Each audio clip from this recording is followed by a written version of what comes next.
The moment Cornelius Boone rode into Redemption Creek, New Mexico Territory in the spring of 1878, his horse was limping. His coat was held together by 2 buttons and a prayer, and he had exactly 11 cents to his name, which was, by his own reckoning, about 11 cents more than he deserved. He had not planned to stop in Redemption Creek. He had not planned anything in a very long time. Planning required a belief that tomorrow would be worth arriving at, and Cornelius Boone had long since let go of that particular faith.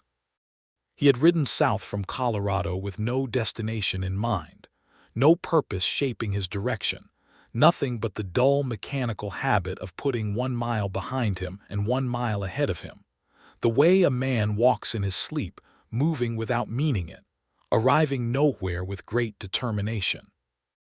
The town itself was modest, the kind of settlement that the territory produced in abundance in those years. A single main street pressed between 2 rows of wooden buildings that seemed to be leaning toward each other in confidence, a livery stable at one end and a small whitewashed church at the other, with a general store, a saloon, a barber, and a sheriff's office filling the space between them. Dust moved in slow curtains across the road. The sky above was the hard, bleached blue of a coin worn smooth by too many hands. Cornelius dismounted outside the livery because his horse, a spotted gray he had bought off a desperate man outside of Santa Fe and never gotten around to naming, was genuinely suffering. Whatever came after, the horse needed attention first. That much he still believed in, the obligation a man held to the animal that carried him. It was a small belief, but it was real, and he held it the way a drowning man holds a plank. The liveryman was a broad, sun-darkened man named Amos Prout who looked at the horse and then looked at Cornelius and made no remark about either, which Cornelius appreciated. He said he could tend the shoe and the leg and board the animal for 3 days on credit if Cornelius could work a morning shoveling stalls. Cornelius said that was agreeable. Amos Prout nodded once, took the reins, and walked the horse inside without further ceremony. That left Cornelius standing in the street with 11 cents and nothing to do with himself. He was 31 years old.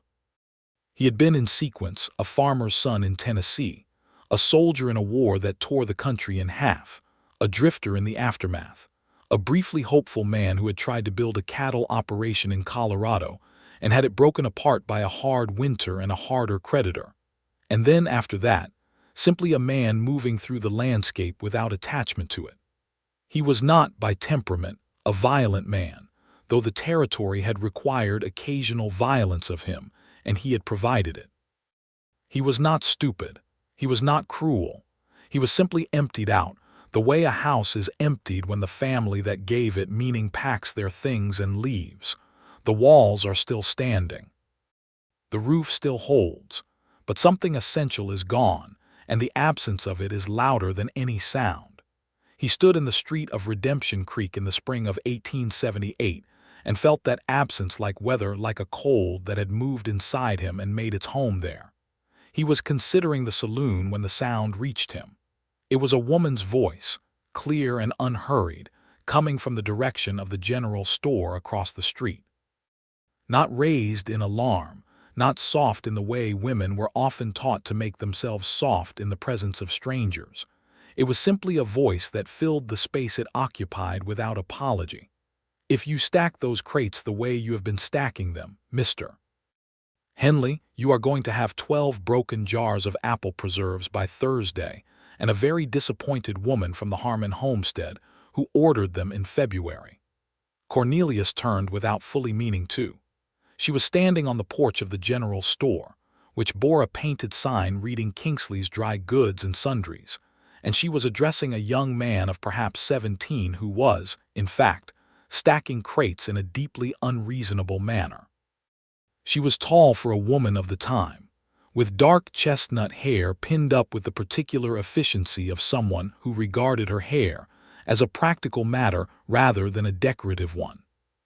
She wore a plain work dress of deep blue cotton and an apron that had seen considerable use. Her face was angular and fine-featured, with brown eyes that moved over the situation in front of her with the calm, assessing quality of someone who was constitutionally incapable of looking at a thing and not understanding it fully. She was, Cornelius guessed, somewhere around 27 or 28 years of age. She looked like a woman who had been required to be competent for so long that competence had become a kind of beauty in itself.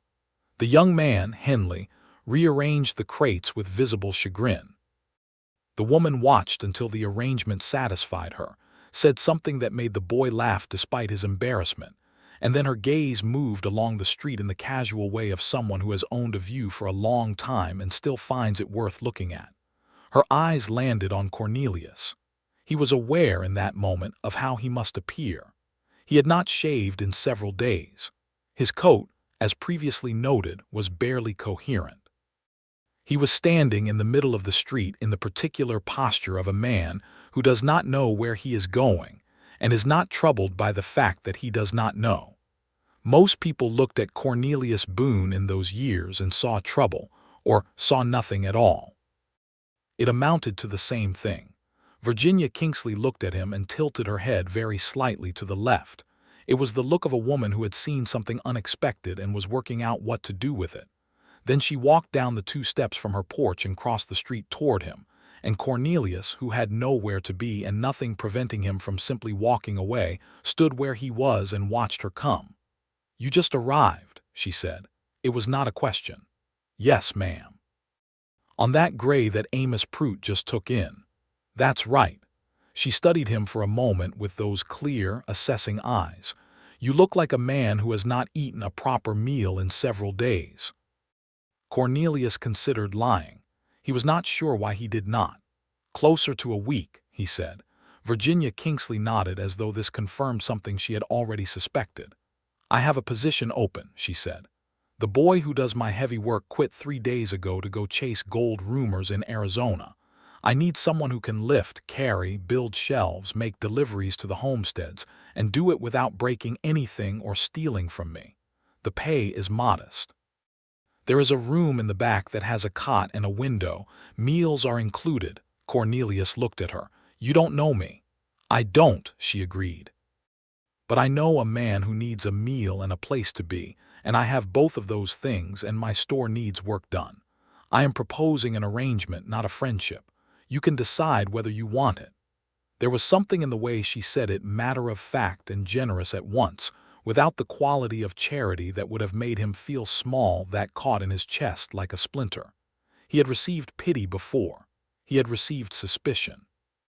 He had not in a long time received simple, practical kindness delivered as though it were the most ordinary thing in the world. "My name is Cornelius Boone," he said. "I have 11 cents, a lame horse, and no particular prospects." "Virginia Kingsley," she said, and put out her hand to shake, which was not what most women of the territory did when meeting a stranger, and he took it, and her grip was firm and honest.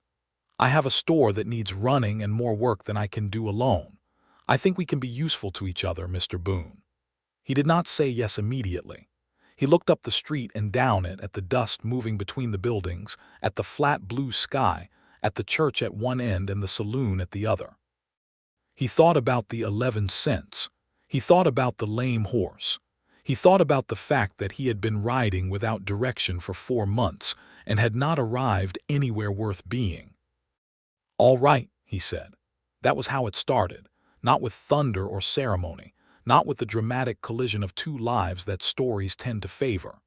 It started with a woman who saw a man standing empty in a dusty street and decided, practically and without fanfare, that he could be useful, and with a man who had nothing left to lose and therefore nothing to prevent him from saying yes. Virginia Kingsley had run Kingsley's Dry Goods and Sundries for 3 years by the time Cornelius arrived. Her father, Thomas Kingsley, had built the store in 1871 and run it with his wife, Mabel, until Mabel's death from fever in 1875, and Thomas's death from a subsequent and perhaps not entirely unrelated grief in 1876. Virginia had come back from Santa Fe, where she had been living and working as a school teacher, to settle the estate and had found herself instead staying to run the store. It was not what she had planned. She had planned to sell and return to teaching, which she loved, which used her mind in the ways she preferred to use it. But the store was solvent and the town needed it, and Virginia was, underneath all her practicality, a woman rooted deeply in the idea that things could be made to work if you were willing to put in the hours and the thought. So she had stayed. She was 28 years old. She had been engaged once to a man in Santa Fe who had decided, ultimately, that her opinions were too numerous and too firmly held for his comfort. She had released him from the engagement with considerably less grief than she had expected, which told her something important about the nature of what they had had together. She had not been involved with anyone since, partly from lack of opportunity, and partly from the fact that running a business alone in the territory in 1878 left precious little room for romantic entanglement. She was, in short, a woman of great internal richness and considerable practical accomplishment who had not yet found anyone who could keep up with her. Cornelius Boone did not know any of this when he followed her across the street and through the door of Kingsley's Dry Goods and Sundries on that first afternoon. He knew only that the store smelled of pine wood and dried herbs and leather, and something sweet that turned out to be a crate of dried apricots near the door, and that Virginia Kingsley moved through the space with the ease of a woman who owned it completely, not just in the legal sense, but in the deeper sense of having shaped every inch of it to her requirements. She showed him the back room, which was small and plain but clean, with a cot and a window that looked out on a small yard where a kitchen garden was just beginning to push up through the dark soil. She showed him the storeroom, where the inventory was arranged with a specificity that was clearly the product of an organized and exacting mind.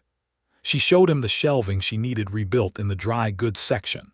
The old shelves were rotting at the joints, and she had the new lumber already, ordered from Albuquerque, and the list of homesteads that needed supply deliveries twice a month, and the small accounts book in which she kept meticulous records. She did all of this with the focused, informational efficiency of an employer, and Cornelius listened and looked and began, quietly, to feel something he had not felt in a long time. He felt interested. Not in Virginia Kingsley specifically, not yet, or not in a way he would have named, but in the life of the place, in the work ahead of him, in the structure of a day that would have purpose built into it. It was a small feeling, but it was real. "Supper is at 6, she said. "I cook in the house next door. The store and the house share a back fence. You are welcome to eat with me or take your plate to your room, whichever suits you." "I'll eat in the room for now," he said, "if that's all right." She looked at him with those steady brown eyes, and he had the sense that she understood exactly what he meant, that he was not ready to sit across a table from a stranger and be looked at and perhaps asked questions. She simply nodded and said supper would be on the back step at 6, and left him to settle in. He sat on the cot in the small back room for a long time after she was gone, looking at the window and the small yard beyond it, at the neat rows of the kitchen garden just beginning to wake from winter, at the clean line of the fence post against the pale evening sky. He had not intended to stay anywhere. He had not intended anything. But he was here, and there was work, and there would be supper at 6. He found, to his own mild surprise, that this was enough. For now, it was enough. In the days that followed, Cornelius threw himself into the work with the concentration of a man who has discovered that occupation is the only reliable medicine for emptiness. He tore out the rotting shelves in the dry goods section and rebuilt them with a precision that surprised Virginia, who had expected adequate and received excellent. He reorganized the storeroom according to a system he explained to her one morning, pencil in hand, pointing at the relevant areas, and she stood with her arms crossed and listened, and then asked 2 sharp questions that improved the system, which he acknowledged freely, and they revised it together. He repaired the broken step on the front porch, and then, noticing that 2 of the window frames were soft at the corners, fixed those as well without being asked. Virginia said on the 3rd day, "You build things well. "My father was a farmer," he said. "Farmers fix what breaks or do without." "Where are you from?" "Tennessee originally, then a lot of places." She did not push further, which he appreciated. She had a gift for knowing when a question had been answered as fully as the person was ready to answer it. He began to notice this about her in those first days. The way she measured her curiosity against the dignity of the person she was curious about, always stopping just short of the point where inquiry became intrusion. On the 5th day, he made the first delivery run a loaded wagon to 3 homesteads scattered across the valley east of town. The farthest of them belonged to a family named Harmon, a husband, a wife, and 4 children under the age of 10, living in a sod house that crouched against a low ridge with the determined modesty of something trying not to be noticed by hard weather.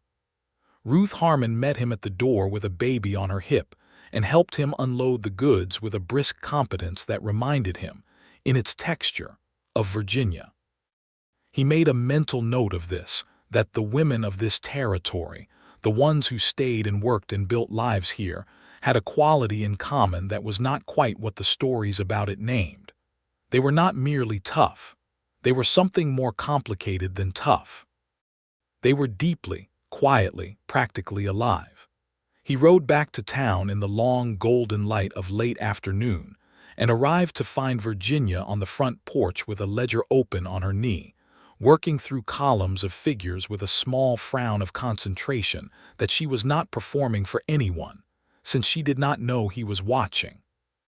He sat in the wagon for a moment longer than necessary, looking at her in the evening light, the red gold of it catching the copper strands in her dark hair, and felt something shift inside him. It was the faintest thing, the way a door shifts on its hinges when a wind moves past the outside of it, not opening, just acknowledging the possibility of opening. He climbed down from the wagon and she looked up and said, "How were the Harmons?"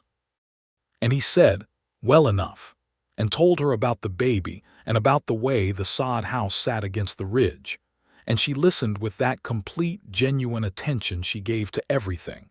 And they stood there in the evening talking about the homestead families of the valley until the light went flat and the first stars showed, and neither of them seemed to notice how long it had been. He noticed later, alone in his room, lying on the cot in the dark. He noticed and held the noticing carefully, the way you hold something fragile, not sure whether to keep it or set it down. 2 weeks into his time at Kingsley's, the saloon at the end of the street, a place called the Copper Dollar, run by a red-faced man named Dex Calloway, became the site of the particular kind of trouble that territory saloons specialized in. A cattle drive had come through, and a portion of the drovers, flush with pay and restless from weeks on the trail, had decided that Redemption Creek was the appropriate venue for the release of that restlessness. Cornelius was mending a harness in the yard behind the store when he heard the noise escalate, the breaking glass, the raised voices, and then Virginia's voice, clear and unalarmed, saying, "Mr. Boone, would you come here, please?" She was standing at the fence that separated the store yard from the alley, watching the street with the expression of a woman doing arithmetic. Cornelius came and stood beside her. 3 drovers had taken their disagreement out of the saloon and into the street. Sheriff Tom Beale, a solid, deliberate man of 55, was moving toward them with the unhurried authority of someone who had done this many times. "He'll manage it," Virginia said, as though answering a question Cornelius had not asked. "Tom Beale has managed worse, but Dex Calloway is going to have a broken window, and Dex Calloway is going to come over here tomorrow morning and tell me it is my fault somehow, the way he always does when anything happens on this street." She said this without bitterness, just with the tired recognition of a woman who has learned which tedious patterns repeat themselves in a small town. "Why does he think it's your fault?" "Because I once told the town council that the Copper Dollar's operating hours should be adjusted on cattle drive nights, and he has never forgiven me for being sensible about it." She watched as Tom Beale inserted himself between the 3 drovers with a calm, physical authority that redirected the energy of the situation. He also does not, I think, entirely approve of a woman running a business unaccompanied. Cornelius considered this. A lot of people around here like that. Some, she said. Enough to be a small, continuous annoyance, not enough to be a serious problem. She turned away from the street. Come and eat. The stew will be cold. He followed her into the kitchen of the small house next door, which she had opened to him for meals by the end of the first week without announcement, simply setting two places at the table one evening as though it had always been the arrangement, and he had sat down without comment because it seemed like the natural thing to do. The kitchen was warm and smelled of wood smoke and the deep, round smell of a good beef stew, and there were books on the shelf above the fireplace, a collection that surprised him with its range. Dickens and Thoreau, a volume on botany, a Spanish grammar, a tattered farmer's almanac that had been annotated in the margins in Virginia's precise, small handwriting. "You read Spanish," he said, nodding at the grammar. "I am learning," she said, ladling stew into two bowls. "Several of the families who trade here are Spanish-speaking, and I believe that doing business with someone in their own language is a basic courtesy." Cornelius was quiet for a moment. Then he said, "I know some from my time in the territory." She looked up. "Then you can help me practice." "All right," he said, and something in the easy domesticity of the moment, the stew, the warm kitchen, the books on the shelf, the simple exchange of something useful between two people sitting across a table, laid itself over the emptiness inside him like a patch over a hole, imperfect and provisional but real. They began, in this way, a habit of evenings.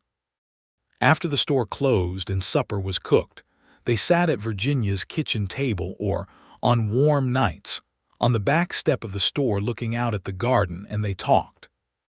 Not with the deliberate, effortful quality of two people trying to know each other, but with the natural, accumulating quality of two people who simply find themselves in each other's company and discover that the company is good. He learned about her in pieces, as she offered them, the years in Santa Fe, the school and the children she had taught, and the one she had told she would be a great botanist someday, the way her mother had named every plant in the kitchen garden as though they were members of the family, the engagement that had ended and why, not with pain in the telling, but with the dry, clear-eyed humor of someone who has understood a past mistake completely and is at peace with it. She learned about him. This was slower, because he was not in the habit of offering himself.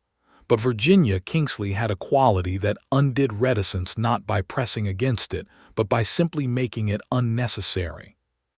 She listened with her whole attention, without the particular quality of waiting for her turn to speak that characterizes people who are less interested in others than in themselves.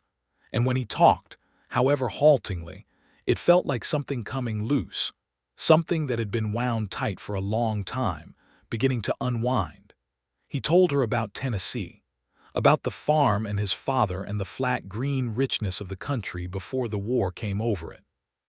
About the war itself, which he had fought at 17 and which had taken two brothers and his sense of the world's fundamental justice, not necessarily in that order.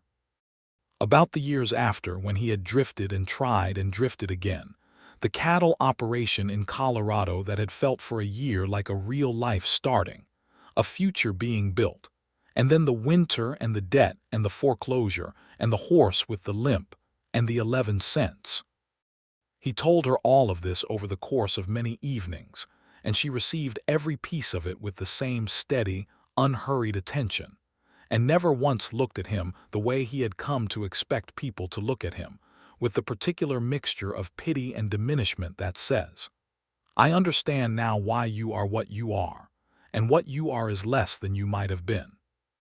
She looked at him like he was interesting, not interesting in a way that was about his misfortunes, interesting the way a complicated landscape is interesting, because there is more to it than a single view reveals, because the longer you look the more you find.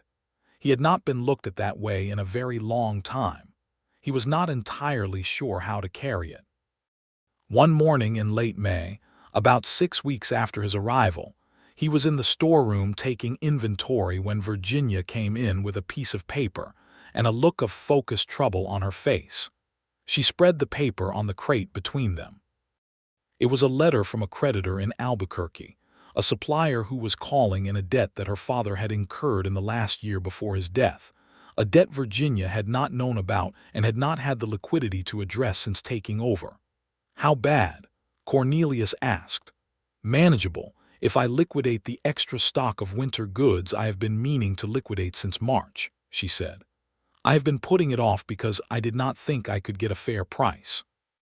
But I think if I load a wagon and take it to the territorial fair in Las Vegas next month, I can sell the lot. That's a 2-day ride each way." "Yes. Who looks after the store while you're gone?" She looked at him steadily. "I was hoping you would. If you are willing to manage it for the 4 or 5 days I would be away." He looked back at her. "You trust me with the store." "I trust you with everything in it," she said, "including the money drawer." She said it simply, not as a compliment, just as a statement of fact, and the simplicity of it hit him somewhere behind the sternum with a precision that the grandest declaration could not have matched. "I can manage it," he said. She nodded. "Good.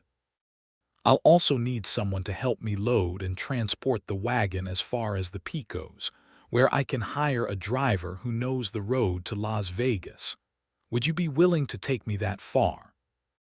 "Yes," he said, without any hesitation at all. They set out on a Tuesday morning in early June, the wagon loaded with winter blankets and cured hides, and a quantity of iron cookware that Virginia had been sitting on for 2 seasons. The morning was cool and bright, the sky wide and pale at the horizon and deepening to a rich, hard blue overhead, the kind of sky that made the territory feel infinite in all directions at once. Virginia sat on the wagon bench beside him in her second-best dress, which was a dark gray cotton with a high collar and a wide-brimmed hat against the sun, and she was happy in a way that was visible, that animated her face and loosened the practical efficiency of her usual manner and let something else through, something younger and freer.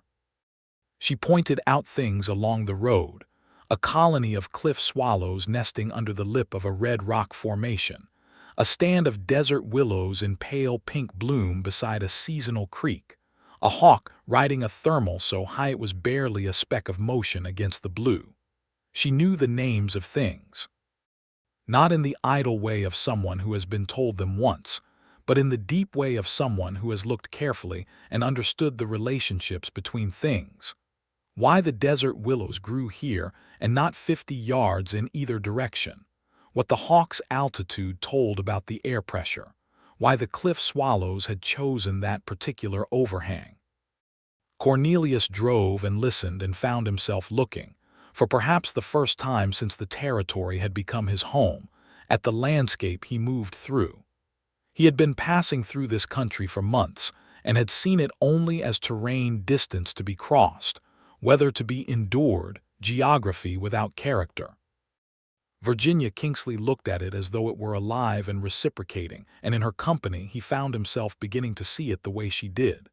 "You love this place," he said around mid-morning. "I do," she said, without the self-consciousness that sometimes comes with confessing love for something. "It is hard and strange and it asks a great deal, but it gives back what you put in if you learn how to read it." He was quiet for a while. Then he said, "I never looked at land that way before. Land was always something to be worked or crossed. That is what most people think," she said, "but look at this." She pointed to a stretch of rocky ground running alongside the road, where nothing seemed to be growing except a low, gray-green scrub. "What do you see?" "Not much," he admitted. "Look at the soil color, see where it goes darker in that patch there. There is underground moisture. Come back here in August after the rains and there will be wildflowers you cannot believe, yellow and red and white, and bees from miles away. It knows what it has. It is waiting for the right conditions." He looked at the pale, unremarkable-looking ground and tried to see what she saw. He could not fully, not yet, but he believed her. He found, entirely without planning to, that he believed what she said because she said it with the simple confidence of someone who has never once been wrong about this particular subject. They made the Pecos crossing by late afternoon and found the driver Virginia had arranged a weathered man named Casimiro who ran regular routes to Las Vegas and knew the road as well as his own hands. Virginia negotiated with him in competent Spanish, occasionally glancing at Cornelius with the quick, amused look of a student showing her teacher she has done the work. Cornelius added a phrase or two, and she caught it easily and used it, and Casimiro laughed with pleasure at the unexpected conversational triangle. Before she climbed up onto Casimiro's wagon with her overnight bag and her list of contacts in Las Vegas, she turned to Cornelius on the riverbank and said, in the straight, direct way that was entirely her own, "Thank you for bringing me." "Thank you for asking me," he said, and meant more by it than the surface of the words, though he had not yet worked out exactly how much more. She looked at him for a moment with those brown eyes that never missed anything, and there was something in her expression that was different from the usual steady assessment, something warmer and less certain, something that had the quality of a question being held carefully rather than asked.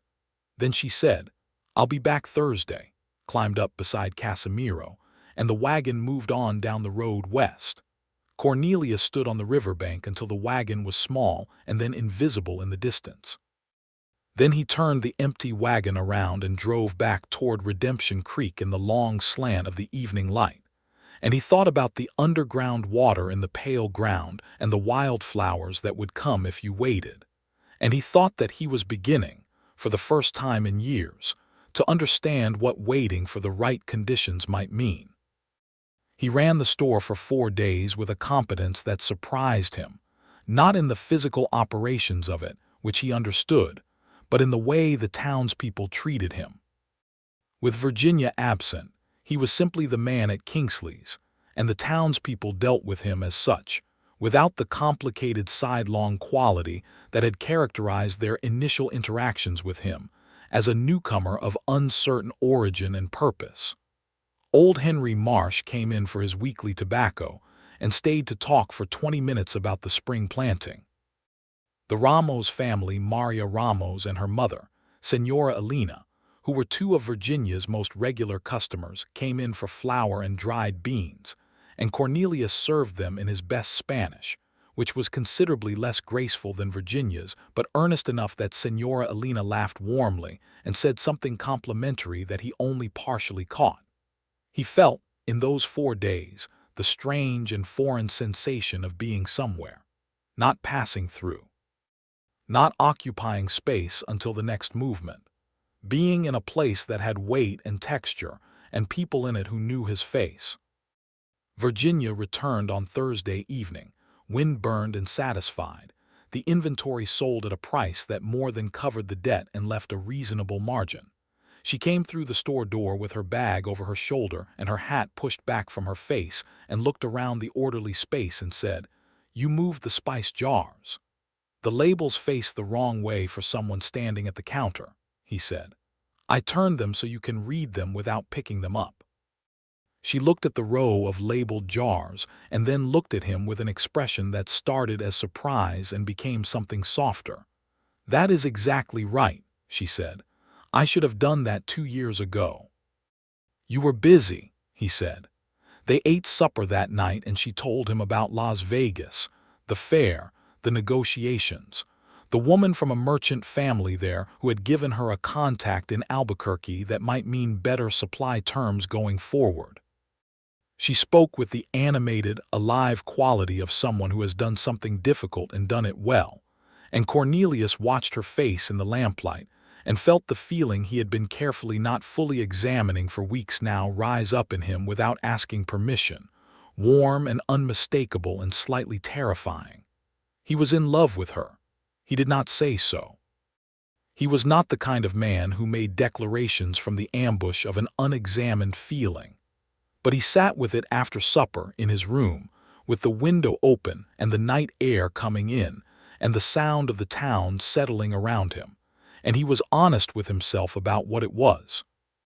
He was in love with Virginia Kingsley, with her mind and her competence, and the way she looked at the world as though it were inexhaustibly interesting, with the practical warmth she extended to everyone around her, with the way she had looked at him, from the very first moment in the street, not as a problem or a charity case, but as a person of potential worth.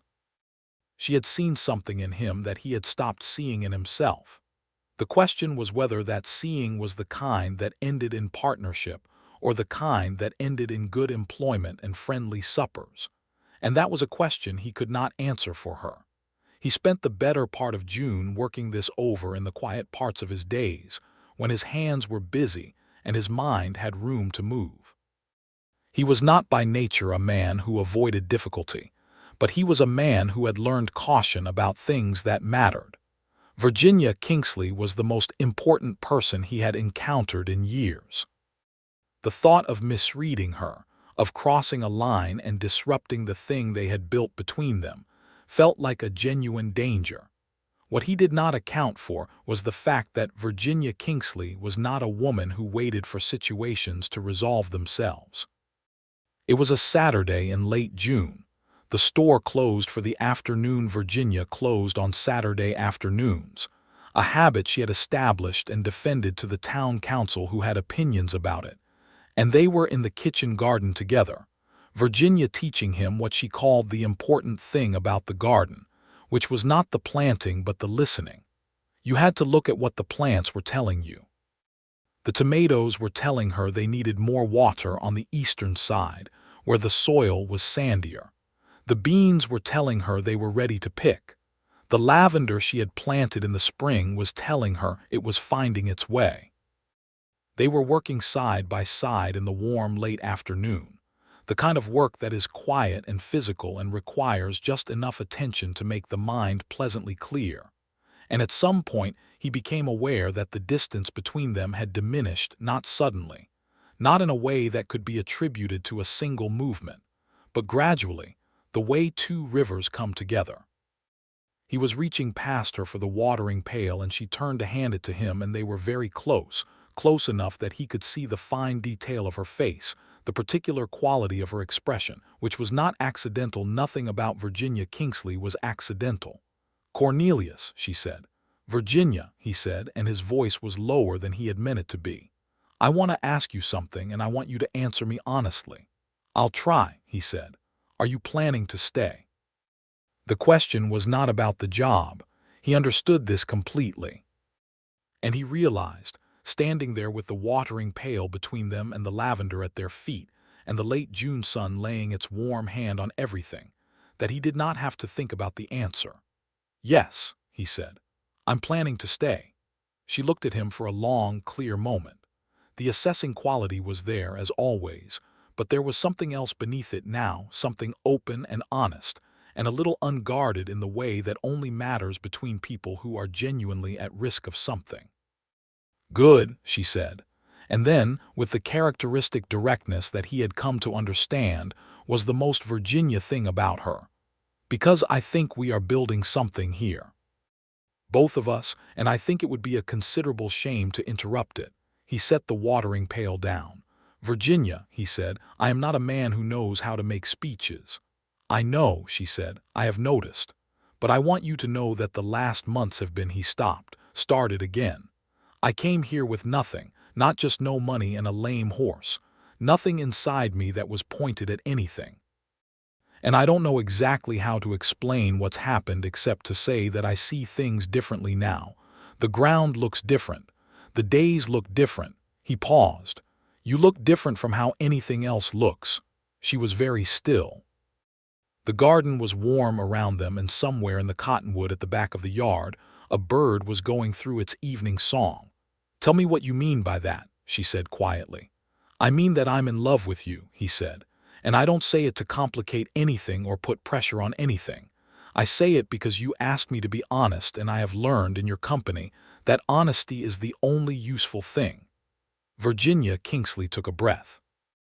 Then she did something he had not anticipated, which was to laugh, not in the way of someone dismissing something, but in the released, warm way of someone who has been holding an answer for a while and is glad to finally give it. "Cornelius Boone," she said, I have been in love with you since approximately the evening you turned all the spice jar labels to face the customer." He stared at her. "The spice jars." "The spice jars," she confirmed. "You looked at my store and you saw what it needed. You looked at it the way I look at things. That is not a small matter to me." He took her hand. It was as natural as anything, as natural as the hand she had offered him in the street on that first afternoon, but entirely different in what it meant. She looked down at their joined hands and then up at him, and the expression on her face was the most unguarded he had ever seen it. All the competent efficiency set aside, just Virginia, warm and real and present. He kissed her there in the kitchen garden, standing between the tomatoes and the lavender in the late June sun, and it was exactly what the moment required, unhurried and honest and genuine, the way they both were when they were being most themselves. The summer of 1878 was the best summer Cornelius Boone had spent in as long as he could remember, possibly in his life. The days had a quality that he had difficulty naming at the time and would later describe simply as full the way a well is full, from the bottom up, with something clear and real. He was working hard and working well. The store under their combined management had improved in the 2 months since his arrival. Revenues were up. The supply relationship with Albuquerque was better due to Virginia's Las Vegas contact, and Cornelius had established himself on the delivery routes as a reliable, straight-dealing man who the Homestead families genuinely liked. He had also, in a development that surprised him somewhat, begun helping at the Harmon homestead on his delivery days when there was a physical task that Ruth Harmon's husband, who had been ill on and off since winter, could not manage. He put up a fence section that needed replacing, helped repair the sod roof after a heavy rain, spent one afternoon showing the eldest Harmon boy, 12-year-old James, how to properly shoe a horse.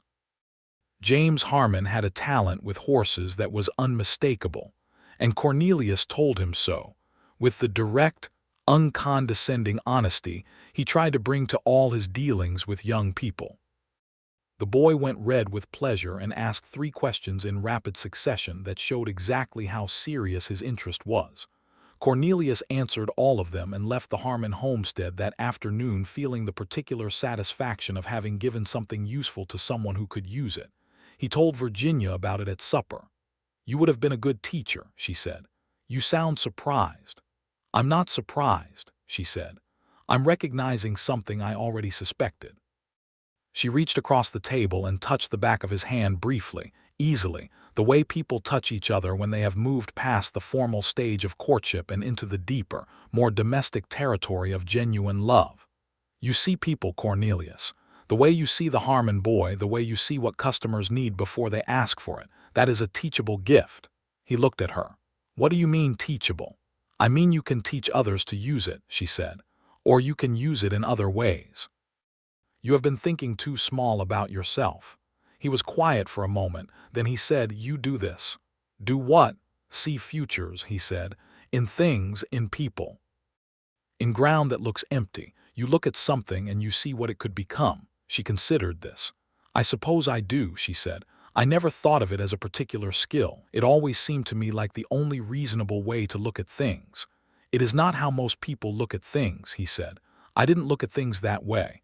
I looked at what was and took it as final." She held his gaze. "And now?" He thought about the pale ground by the road and the wildflowers waiting underneath it. "Now I'm learning," he said. In August, the wildflowers came exactly as she had said they would, a burst of yellow and red and white across the rocky stretch alongside the road, brief and extravagant, a whole secret life breaking into light. He took her out to see them on the Sunday they went riding together, a habit they had developed since July, and she stood at the edge of the bloom with her hands loose at her sides and her face turned up to the sun, and he watched her and thought that whatever he had been before he came to Redemption Creek, he was something different now, and the difference was permanent, and he was glad of it without reservation.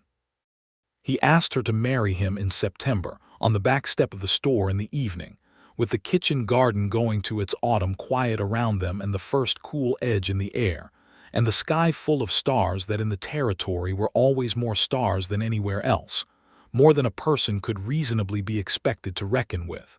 He had thought about how to do it. He was not a man of speeches, as established. He did not have money for an elaborate gesture. What he had was his own honesty and the knowledge that she valued it above most things. He said, "Virginia, you took me in when I had nothing, and you never once made me feel like nothing. You showed me how to look at the world and see what was in it instead of what was missing. I am a better man in your company than I have ever been outside of it. I want to spend my life in your company. I want to build something with you, the store and the house and the years ahead and whatever comes in them. I want you to marry me." She turned to look at him with the lamplight from the kitchen window falling soft and gold across her face, and her eyes were bright in a way that was not her usual brightness, which was the brightness of intelligence, but something warmer than that.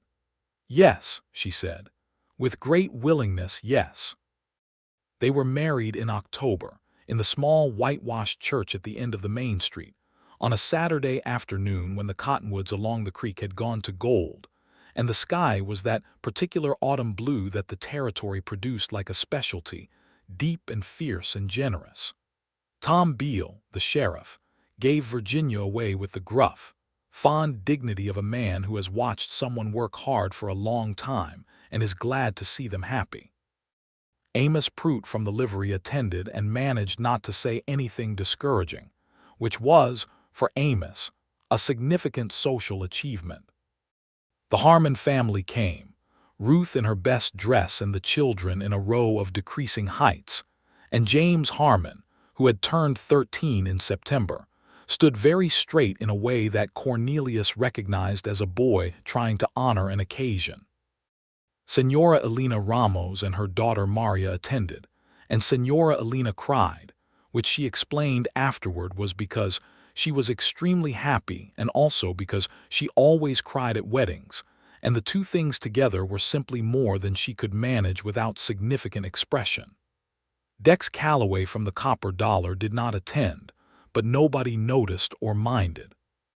The minister, a young man named Reverend Aldrich who had come out from Ohio 2 years prior, and still occasionally looked slightly surprised to find himself in New Mexico territory, performed the ceremony with genuine feeling. He was a man who believed in what he was doing, and it showed, and Cornelius, who had not thought much about ceremony or occasion for many years, found himself moved by the words, not because they were extraordinary words, but because they were honest ones being spoken over an honest thing. He put the ring on Virginia's hand, a simple band of silver, bought from a Mexican silversmith in Albuquerque who had made it with a pattern of small leaves around the circumference, because Virginia loved growing things and he had wanted the ring to know that, and she looked at it on her finger and then looked at him, and the look she gave him was one he would carry in his memory for the rest of his life, clear and warm and holy, unreservedly his. They celebrated at the Kingsley house, their house now, with the neighbors and the townspeople who had come, with a supper that Virginia and Ruth Harmon and Senora Elena had collaborated on for 2 days, and that was extravagant by frontier standards and perfect in every way. There was music from a fiddler named Old Pete who played reels and waltzes with equal enthusiasm, and who, Cornelius discovered, had a repertoire that extended well past midnight if you kept his cup full. Cornelius danced with his wife. He was not a graceful dancer, a fact he disclosed to her on the floor with the candor she had always appreciated, and she laughed and said she was not particularly graceful either, and they managed perfectly well together in the cheerful, imprecise way of two people who are too happy to worry about their footwork. The winter that followed was the first winter Cornelius had spent in years that felt like the right kind of winter, the kind that is not an enemy to be endured but a season to be lived in, with its own pleasures and its own particular quality of interior warmth. They stocked the store for the cold months. They repaired the house against the wind. They sat in the evenings with books and the fire, and the easy, companionable quiet of two people who have nothing to prove to each other. He learned more Spanish. Virginia was a rigorous teacher and a patient one, and by December he was managing simple transactions at the store in Spanish without assistance. And by January, he was having actual conversations with Señora Elena, whose Spanish was the old New Mexican variety, musical and precise, and whose obvious pleasure at being spoken to in her own language was one of the better things he had contributed to the community, he felt. He also, in those winter months, began to turn over an idea that had been growing since the summer. The territory was expanding: more homesteads, more families, more children. Redemption Creek had no school. The nearest schoolhouse was in a town 12 miles to the east, too far for many of the valley children to reach regularly. Virginia had been teaching children to read informally in the store on slow afternoons, a habit she had continued since her Santa Fe days just because she couldn't help it. "We should build a school," he said one evening in February. Virginia looked up from her book. "We," she said. "The town, the community. Someone ought to propose it to the town council." She was quiet for a moment, and he watched her face do the thing it did when an idea she had been carrying met an external expression of the same idea, a brief, luminous recognition, like a door opening onto a room you had already been furnishing in your mind. "I have been thinking about it for 2 years," she said. "I know," he said. "I can tell from the way you are with the children in the store. You are meant to be a teacher. You were a teacher. You have been one all along, just without a building." She set the book down. "The council will say there is no money." "There is never money for the things that matter first," he said. "You find it, you make the case. You are the most persuasive person in this town when you choose to be." She looked at him with the warm, slightly reluctant expression of someone who has been accurately described. "You think I can convince them?" "I think you can do most things you decide to do," he said. "I have seen the evidence." In March of 1879, Virginia Kingsley Boone put a proposal before the Redemption Creek Town Council for the establishment of a community school. She made the case with the organized, factual, patient methodology of a woman who has prepared thoroughly, who knows her argument better than her opponents know theirs, and who has the particular advantage of being right. She cited the number of school-age children in the valley. She cited the distance to the nearest school. She cited similar initiatives in other territorial communities and their results. She proposed a building site on the eastern edge of town, on a lot that the town held without purpose, and a funding mechanism that combined a modest levy on commercial properties with voluntary contributions from the homestead families who would benefit. The council consisted of 5 men of varying degrees of open-mindedness. 3 voted for the proposal. 1 abstained. One, and this will not surprise anyone, was Dex Calloway, who voted against it on grounds that were not quite coherent, but that were at their root the grounds of a man who objected to Virginia Kingsley on principle. 3-1 was enough. Construction began in May, with Cornelius heading the building effort and half the town contributing labor on weekends. It was the kind of communal project that the territory was still capable of in those years, when the communities were small enough that everyone's stakes in each other's welfare were immediate and visible. The Harmon family contributed lumber. Casimiro, the wagon driver who had taken Virginia to Las Vegas, drove 2 loads of stone from a quarry site near the Pecos. Old Pete, the fiddler, turned out to be a remarkably competent stone mason when not fiddling, which surprised everyone. The schoolhouse was finished in July 1879. A single room, solidly built, with good windows on the south side to catch the light, and a small entry porch and a bell that Virginia had ordered from a foundry in Denver, and which arrived in August, and which, when it was rung for the first time on the first morning of school in September, could be heard all the way to the Harmon homestead. Virginia taught. She taught reading and arithmetic and geography and natural science and Spanish, the last of which proved to be one of the more quietly significant decisions she made. because it gave the Spanish-speaking children in the valley a connection to the school that many of them had not had before, a sense that their language and their heritage were present in the learning rather than excluded from it. Senora Elena came to the school on the first day and sat in the back and watched her granddaughter Maria's daughter, little Clara, 6 years old, with enormous dark eyes learn to read an English primer and a Spanish primer simultaneously, and the expression on the old woman's face was something Cornelius, who had come to collect Virginia for lunch and witnessed it through the window, thought about for a long time afterward. The store continued to thrive, with Virginia teaching mornings and Cornelius managing the store through the school hours, and Virginia returning in the afternoons to handle the accounts and the ordering. The arrangement worked with the organic efficiency of two people who are genuinely complementary, whose strengths fall where the other's gaps are, not because they have calculated it, but because that is simply how they fit. By the autumn of 1879, Cornelius had been in Redemption Creek for a year and a half, and had entirely ceased to think of himself as a man passing through. He was of this place now, a man who knew the names of the families in the valley and the particular character of the land in different seasons, and the way the light moved across the main street at different hours, a man to whom the spotted gray horse, now fully recovered and rematched with a younger companion in Amos Pruitt's stable, came with a low, pleased sound in the throat, because the horse, too, had decided this was home. He was, in every internal way that mattered, a different man from the one who had ridden in on a limping horse with 11 cents in his pocket. He did not always feel different. Some of the old emptiness returned occasionally, the way old injuries return in cold weather, but it no longer had the quality of a permanent condition. It had the quality of a weather pattern, something that moved through and then moved on. He had Virginia. He had the work. He had the community.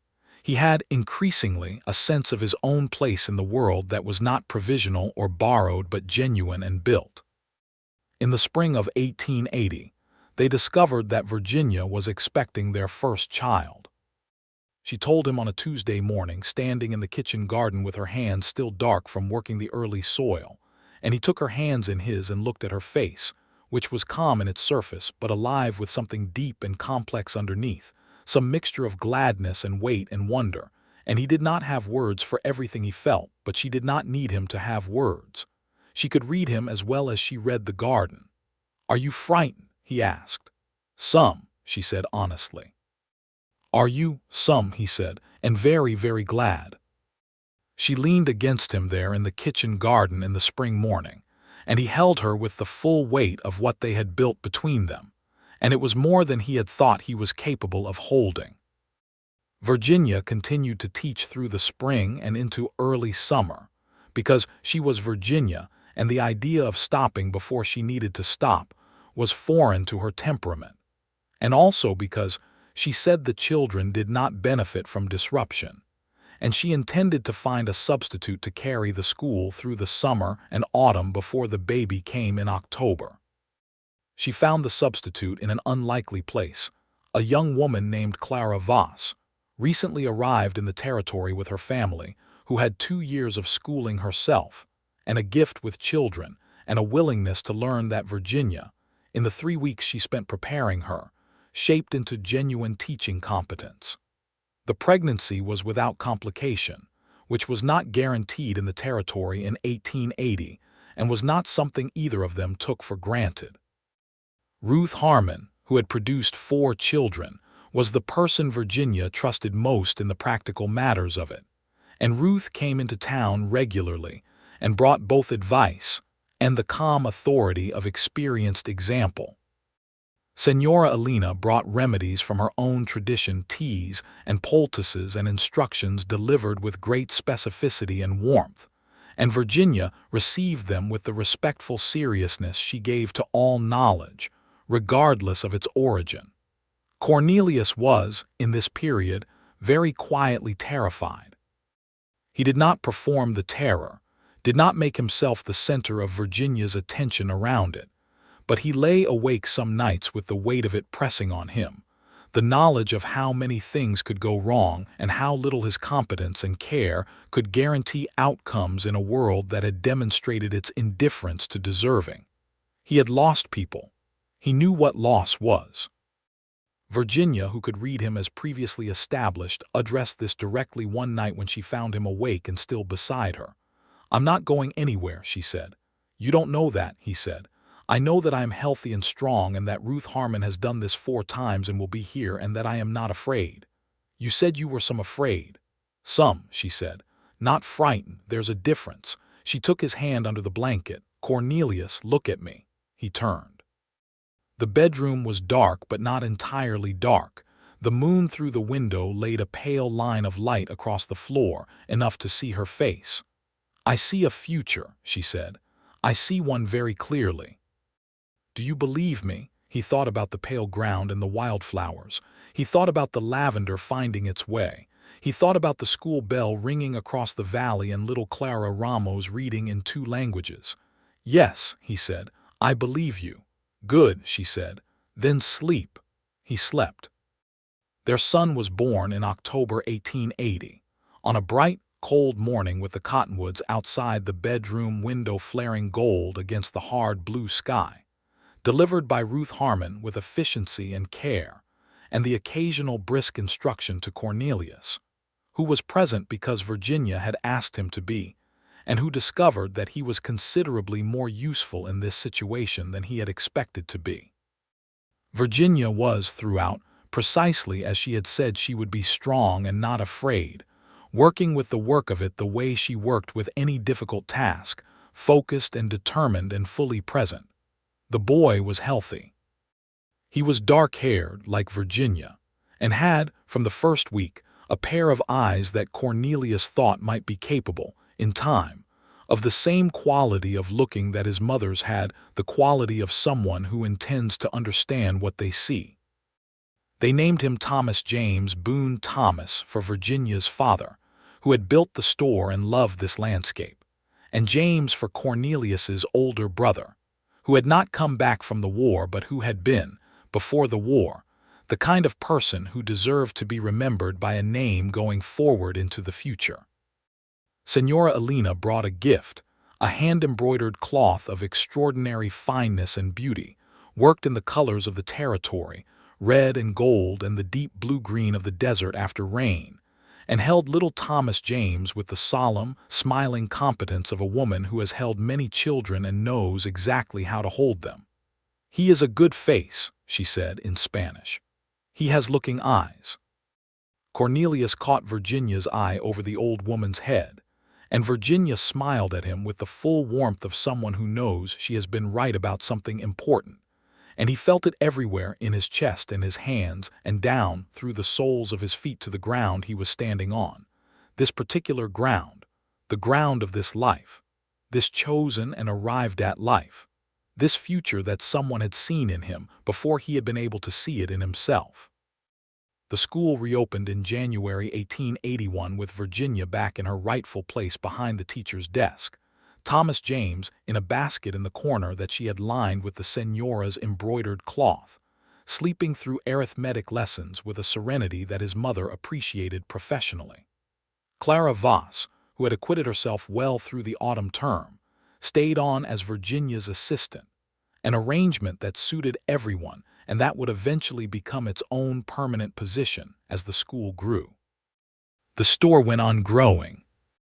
In 1881, Cornelius proposed expanding, taking on the empty lot next door, and building an addition that could house a wider selection of hardware and farm implements, for which there was clear and unmet demand in the valley.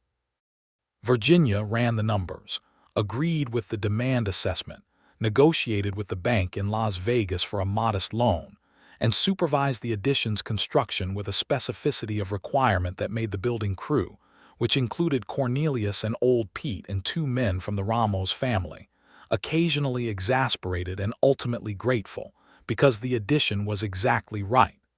The business grew. Redemption Creek grew around it. More families came to the valley, some of them the dispossessed and hopeful of the East, looking for land.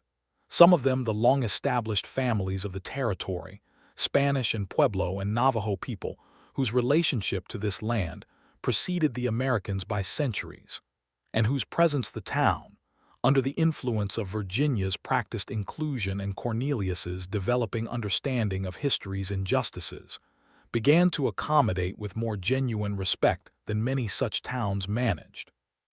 This was not without its difficulties, and its opponent's Dex Calloway, perpetually predictable, was never going to be anything other than what he was, but the direction of things in Redemption Creek in those years was toward something better than what it might have been. Virginia taught. She taught everyone who wanted to learn, in the schoolhouse through the school day, and in the store on slow afternoons, and in the kitchen garden on Saturday mornings, when children from the valley came to her for what they could not get from the formal lesson. She taught plants and stars and Spanish and English, and the habit of looking carefully, which she considered the foundation of everything else. She taught Cornelius always, though she never called it that. She pointed at things and named them and explained the relationships between them, and he watched and learned and brought his own understanding back to her, and they made, between them, a kind of knowledge that was richer than either could have built alone. In 1883, they had a second child, a daughter this time, born in summer, in a bedroom that had been rearranged to accommodate the ongoing business of family life, with Thomas, who was almost 3, waiting in the kitchen with Ruth Harmon's eldest daughter, who was 14 now and almost as capable with children as her mother. The daughter was born in the morning and was immediately, with the authority of a person who has arrived and intends to stay, the loudest occupant of the house. They named her Mabel Elena Boone Mabel for Virginia's mother, who had named every plant in the garden and who Virginia spoke of with the tender, specific grief of someone who has not forgotten what they lost, and Elena for Senora Elena, who was 70 years old and who had been as much a part of the family's life as anyone in it, and who received the news of the name with an expression of such luminous, overwhelmed pleasure that she had to sit down. Mabel was not a sleeping-in-baskets child. Mabel was an interested-in-everything child who communicated this interest at considerable volume from her earliest weeks. Thomas, as her older brother, initially regarded her with the philosophical wariness of a small person whose previously uncontested position is now in question, and then, gradually, with the tentative and eventually wholehearted devotion that siblings develop when one of them is entertaining enough. Virginia watched her children and taught her students and ran her store and talked with her husband in the evenings about everything under the sun, and she was happy in a way that was not the bright, extravagant happiness of romantic stories but the deeper, earthier kind, the happiness of a woman who has built the life she wanted, with the person she chose, in the place where she belongs. Cornelius, for his part, was a man transformed not in the dramatic, sudden way of lightning striking, but in the patient, accumulating way of water over stone, which leaves the stone smoothed and shaped and entirely itself, just more fully itself than before. He had come to the territory empty and had been filled up by work and by community, and by the startling, inexhaustible daily fact of loving, and being loved by Virginia Kingsley Boone, who could look at a patch of pale ground and see the flowers underneath it, who could look at a man with 11 cents and a lame horse and see what he might become. He told her this on their 5th anniversary, sitting on the back step in the September evening with the kitchen garden around them and the sound of Thomas inside, audibly refusing to go to sleep, and Mabel's decisive infant voice adding commentary from her basket. "You should know," he said, "that I think about that day often, the day I rode in." "With 11 cents, she said. "With 11 cents, he agreed. "And you walked across the street toward me. You looked like a man who needed someone to walk toward him," she said. He turned to look at her. She was 33 now, and she was, in his entirely objective assessment, the most beautiful person he had ever seen, not in spite of the years that had added themselves to her, but because of what those years contained, The store and the school and the children and the garden and the Spanish she now spoke better than he ever would, and the laugh she kept mostly for him, and the look she gave the world that made the world worth looking at. "Virginia," he said. "Cornelius," she said, with the warmth she had always put in his name, even at the beginning when she had barely known it. "Thank you," he said, "for seeing me." She took his hand the way she always did, easily and completely. "Thank you," she said, "for staying to be seen." Thomas eventually fell asleep, as children in their time must, and Mabel's editorial commentary quieted, and the September night came down over Redemption Creek with its abundance of stars and its dry, sage-scented air, and Cornelius Boone sat in the dark beside his wife in the garden she had planted and tended and taught him to understand, and he felt the full weight of where he was, of this life, this place, this woman, this future that had been invisible to him until she showed him where to look. The store would still be there in the morning, and the school, and the valley with its families, and the road to the Picos, and the stretch of pale ground that went to wildflowers in August, and the lavender that had found its way, and all the things that were still becoming what they were going to be. It was all still going. It was all still growing.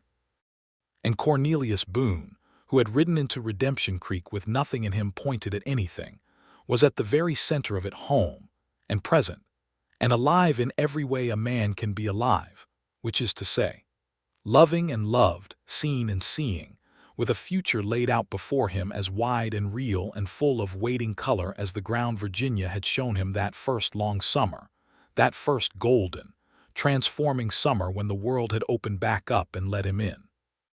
The years that came after settled over Redemption Creek the way good weather settles, not dramatically, but with a deep and lasting generosity. Thomas grew into a boy of 9, 10, 11, with his mother's looking eyes and his father's hands, capable and serious, and with a gift for the horses that had been visible since the day Cornelius first took him to Amos Prute's stable. And the boy walked directly to the nearest horse and laid his palm flat against its nose with the instinctive confidence of someone who speaks the language. He was, Cornelius thought, going to be the kind of man who made things work, the kind whose presence in any enterprise was steadying and real. Mabel was a different kind of child entirely, which was how it should be. She was loud where Thomas was quiet. She was improvisational where he was methodical.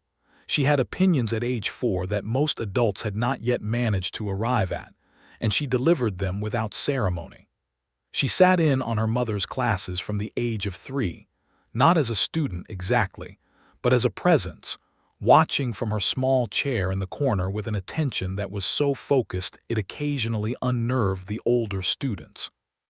By the time she was 5, she was teaching the alphabet to Clara Ramos's younger siblings with a solemnity that made Virginia bury her smile in her hand. "She will teach," Virginia told Cornelius one evening. "She'll teach something," he said. "Possibly the whole world if it sits still long enough." Virginia laughed, the full laugh she kept mostly for him, and he felt the pleasure of it the way he always did, like something given freely, like a gift that did not know it was a gift. In the summer of 1885, Virginia was approached by the county school board in Las Vegas about a position on the board's oversight committee, a position that would involve her making the trip to Las Vegas 4 times a year to contribute to policy decisions about schools across the county. It was an acknowledgement of what Redemption Creek School had become under her hand, a model that other communities were looking to replicate. She came to Cornelius with the offer in the same way she had always brought important things to him, directly, with the relevant information laid out, and with her own tentative sense of the answer already forming, waiting for the conversation to test it. "It's 4 trips a year," she said, 2 to 3 days each time. "I'll manage the store and the children," he said. "I know you will," she said. "That is not what I am asking you." He looked at her. "Then what are you asking?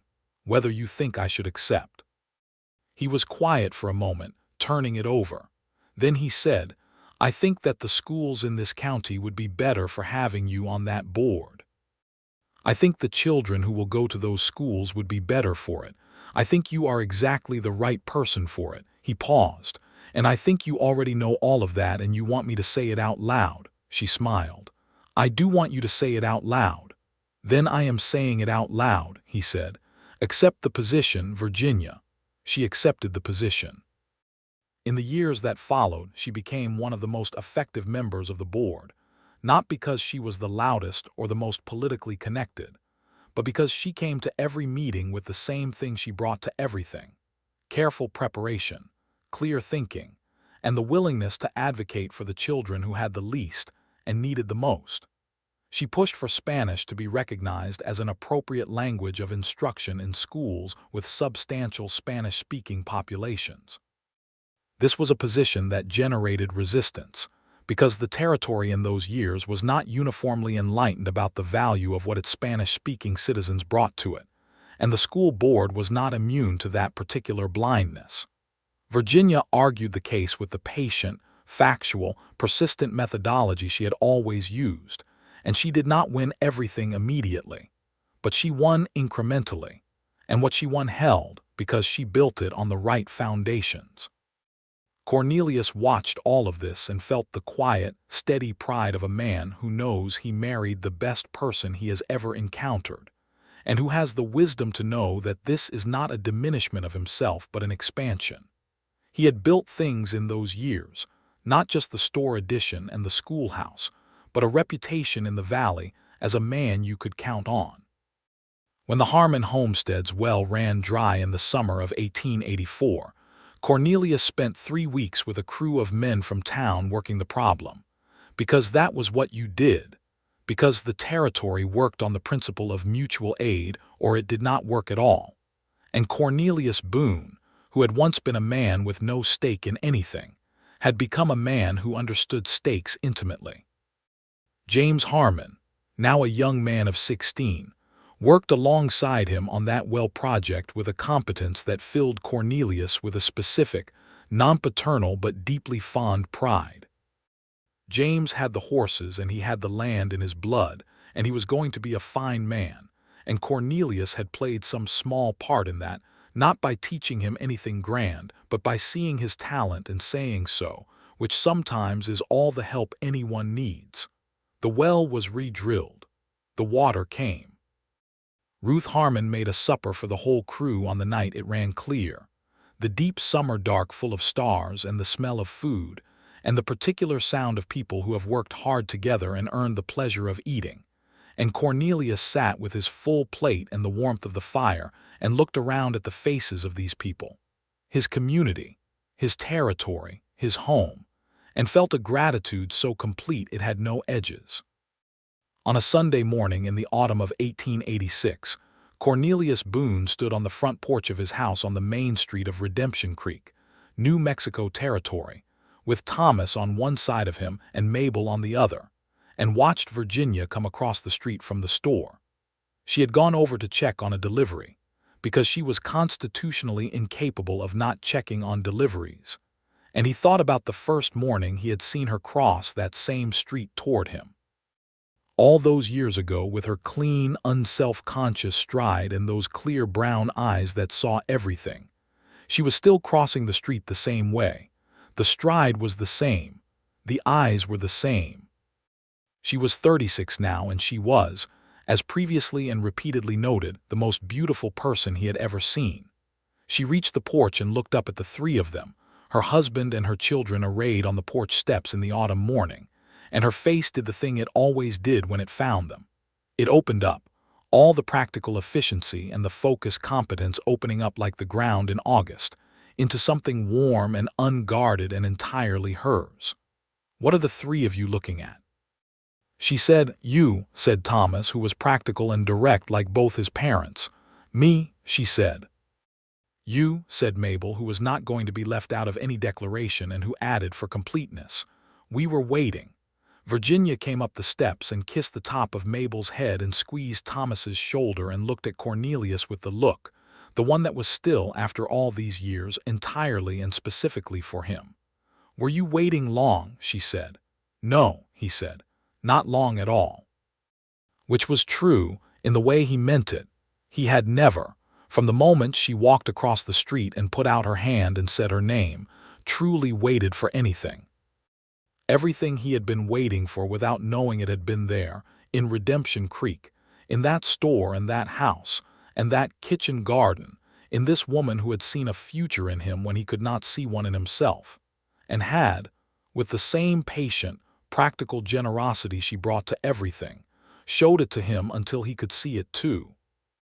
The bell of the schoolhouse at the end of the street rang the hour of Virginia's bell, the Denver bell, the bell that could be heard all the way to the Harmon homestead, and its sound moved through the autumn air over the rooftops and the cottonwoods and out across the valley, over the pale ground where the wildflowers had been and would be again, over the creek and the ridge and the wide territory sky, and it rang as it always rang, clear and true and carrying far, saying, "Here, here, here, here, this is where something real has been built, something that holds and grows and lasts, something worth the distance traveled to reach it." Cornelius Boone stood on the porch of his home in the territory he had made his own, with the family he had not known he was capable of, and the life he had not believed was waiting for him, and he listened to the bell and breathed the autumn air and was, in every way that mattered, exactly where he was supposed to be. The future stretched ahead of them, rich with the ordinary and extraordinary business of living, with the children who would grow and the students who would learn, and the store that would mark the seasons with its commerce, and the garden that would come back faithfully each spring, with the conversations and the suppers and the evenings on the back step, and all the small, accumulating days that make a life.